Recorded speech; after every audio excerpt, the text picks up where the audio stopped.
Hindi lang ang Miami Heat fans ang nagulat kundi ang buong NBA community matapos burahin ni Bam Adebayo ang record ni Kobe Bryant sa isang historic performance na nag-iwan ng matinding reaksyon sa mga superstars ng liga. Ang ibang detalye alamin sa pag-abante ni Jake Miculo. Umugit ng kasaysayan si Bam Adebayo matapos kumamada na napakalaking 83 points upang tulungan ng Miami Heat na dominahin ang Washington Wizards sa score na 150-129.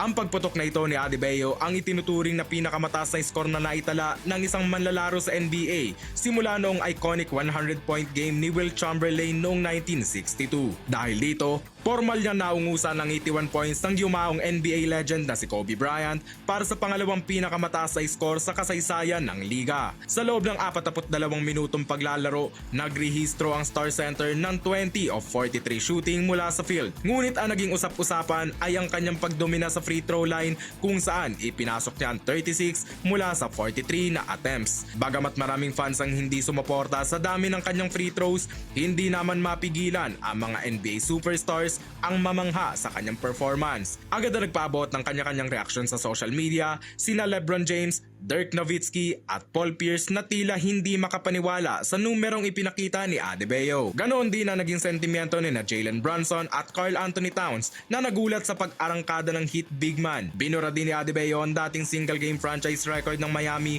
na 61 points na hawak ni LeBron James at ang season high na 56 points ni Nikola Jokic. Kahit na mababa ang kanyang average sa free throws bago ang laban, pinatunayan ni Adebayo na kaya niyang puksain ang depensa ng Wizards tungo sa isang laro na hindi malilimutan ng buong NBA community. Ako si Jake Miculo, Abante Sports, now na!